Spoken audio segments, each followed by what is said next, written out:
ओम शांति। आजिर प्रातः मुरली 3-5-25 बाप दादा मधुबन।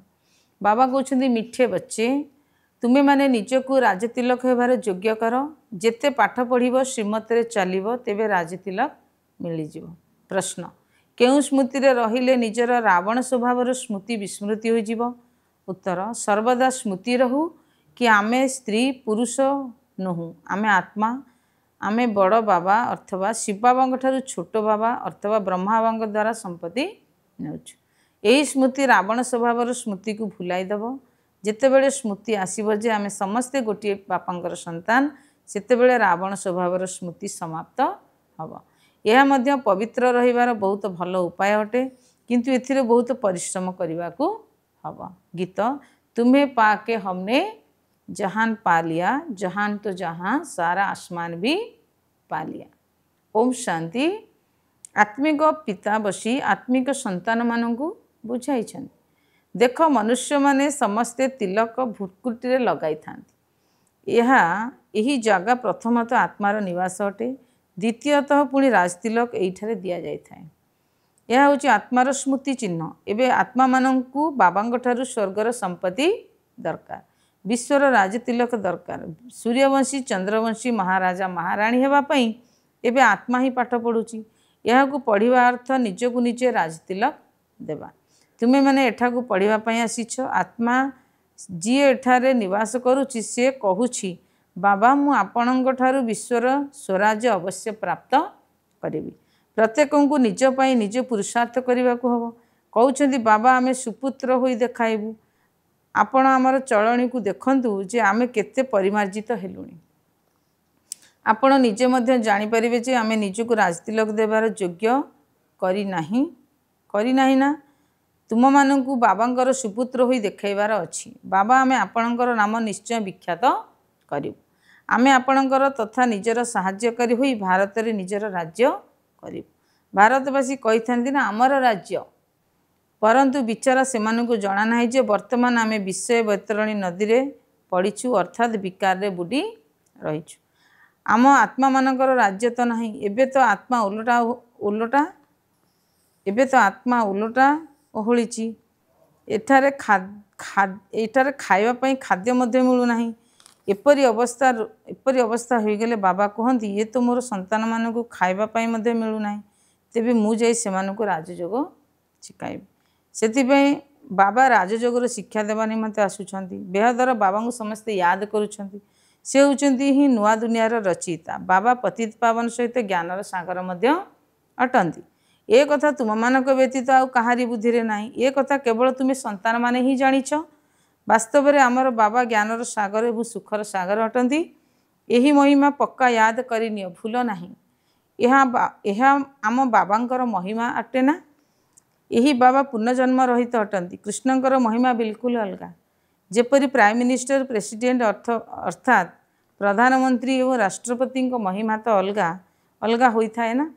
बाबा कहते मते मध्य यही ड्रामा सबुठार उच्च पाठ मिली। ड्रामा रे अभिनेता माने जानिबा दरकार जे यह अविनाशी ड्रामा। यार आयु केते वर्ष अटे। जदिओ कथा जानी न थांदी तेबे सेमानकु ज्ञानहीन बोली कहाजिवो, किंतु ए कथा केही बुझु ही नाहांती। एबे बाबा आसी प्रभेद बताउछंती जे मनुष्य कौन रु कौन होई जाइछंती। एबे तुमे माने बुझी पारुछ मनुष्य मानकु बिल्कुल जना नाही जे 84 जन्म किपरि निया जाय। भारत केते श्रेष्ठ थिला ताहार चित्र अछि ना। सोमनाथ मंदिर रु केते धन लुटी करी नहीं गले। भारत रे केते धन थिला। एबे तुमे संतान माने एहा को अविनाशी बाबांग सहित मिसिबा पय आसीछ।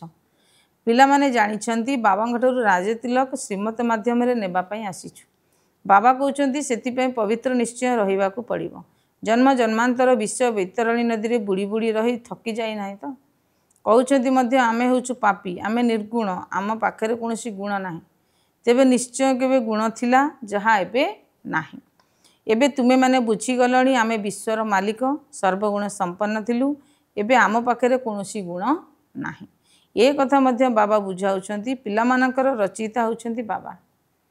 तेणु बाबा ही समस्त संतान मानक प्रति दया करुछंती। बाबा कहउछंती मोर एही ड्रामा रे मध्य पार्ट रहिछि।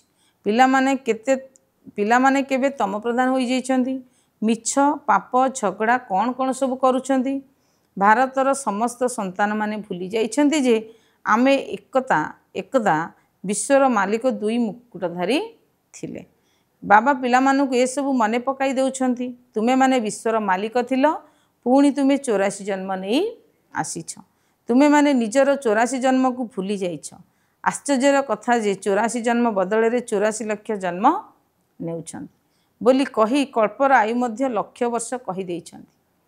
समस्ते घोर अंधकार अछंती ना, केते मिछ कथा। भारत ही सत्यखंड थिला, पुणी मिछ खंड मध्य होई जाइछि। मिछ खंड एवं सत्यखंड किए करेला ए कथा काहाकू जणा नाही। रावण को तो बिल्कुल कहीं जानी नाहांती।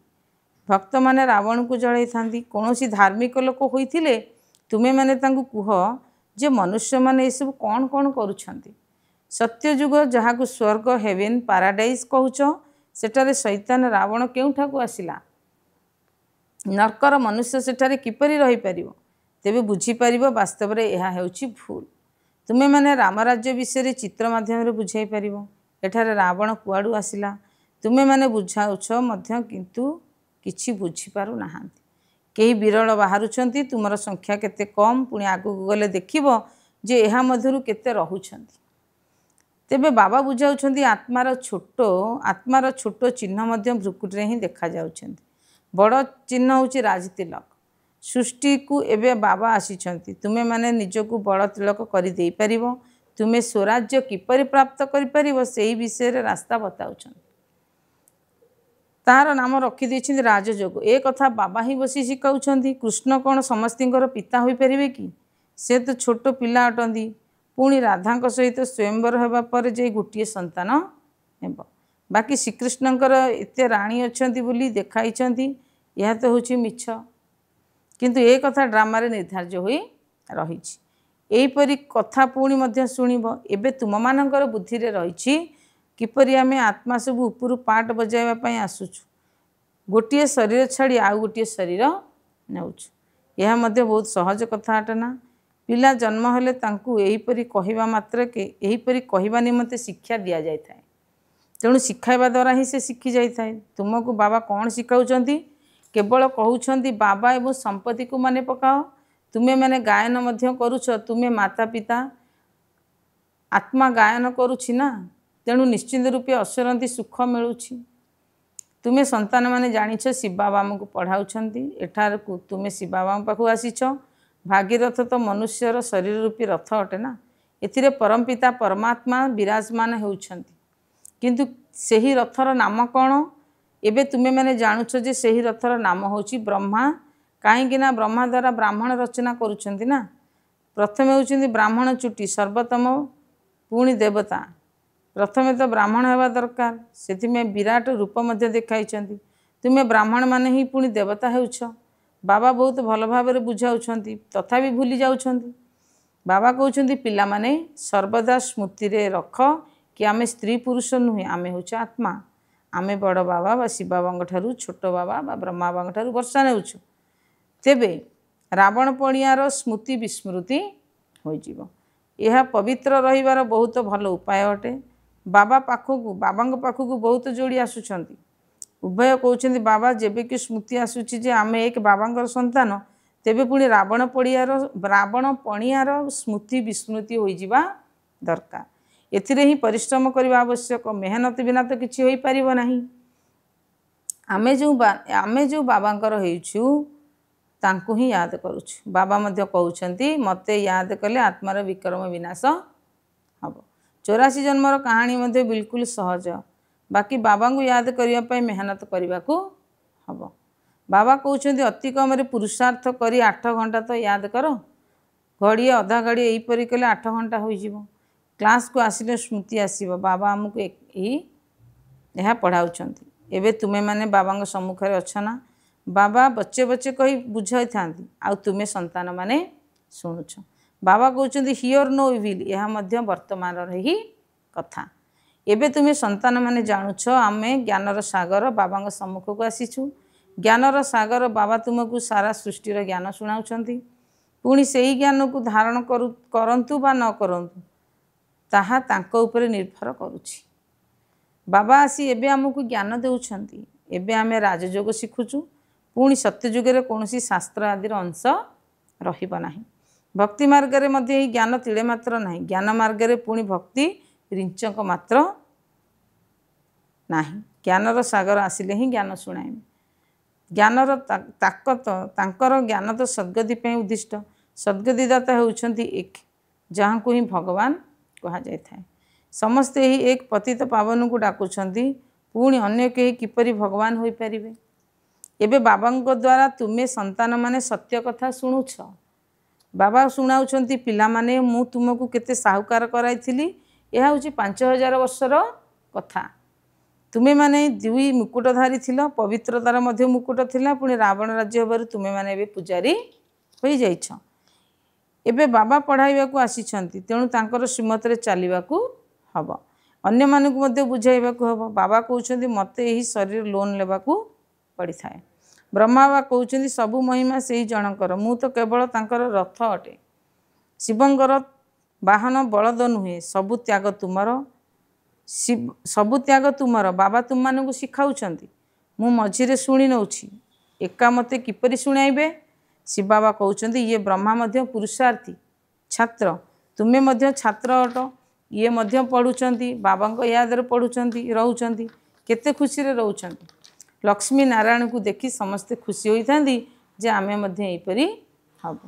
पुणी एठाकू आसीछ स्वर्गर राजकुमार राजकुमारी हेबा पई। यह राजयोग मध्य अटे ना, एथिरे लक्ष्य उद्देश्य मध्य रहिछि। तुम मानकू पढ़ाइबा पई शिक्षक मध्य बसिछंती। पुणी तुम मध्यरे सेतिकी सुख काहेकि रहु नाही। आंतरिक खुशी बहुत रहिबा उचित। बाबांग ठारू आमे कल्प कल्प वर्षा नेउछु। एठाकू ज्ञानर सागरंग पाखकू आसीछु। नदी पानीर कौनसी कथा नुहे, यह तो बाबा सम्मुखें बुझाउछंती। तुमे मध्य देवता हेबा पई पाठ पढ़ुछ, पिला माने बहुत खुशी हेबा उचित। एबे आमे निज घर को जाउछु। एबे जीए जेते पढ़िबो सेते उच्च पद मिलिबो। प्रत्येकंकु निजर पुरुषार्थ करिबाकू हबो। हतोत्साह हुओ नाही, यह बहुत बड़ लटेरी अटे। सबु बुझी मध्य आश्चर्यजनक भावे पढ़ाई जाई पाठ पढ़ा छाड़ी दउछंती। माया केते शक्तिशाली अटे। अच्छा, धारणा पाई मुख्य सारांश 1 नंबर, निजकू राजतिलक देवार योग्य करने को हब। सुपुत्र होई प्रमाण देवाकू पड़िबो। निजर चालीचलन को बहुत राजकीय रखा हब। बाबांग ठारू संपूर्ण सहयोगी होगाकू पड़िबो। 2 नंबर, आमे समस्ते विद्यार्थी, भगवान आमको पाठ पढ़ाउछंती। एही खुशी रे रही पाठ पढ़िबाकू हब। पुरुषार्थ रे केबे हेले हतोत्साह हेबा उचित नुहे। आजिर वरदान, निजर अधिकार स्मृति द्वारा त्रिमूर्ति रचना को सहयोगी करुथिबा मास्टर रचिता हुआ। मन बुद्धि संस्कार रूपी त्रिमूर्ति शक्ति गुड़िक तुम मास्टर रचिता मानकर रचना अटंती। एमानकु निजर अधिकार शक्ति द्वारा सहयोगी कर।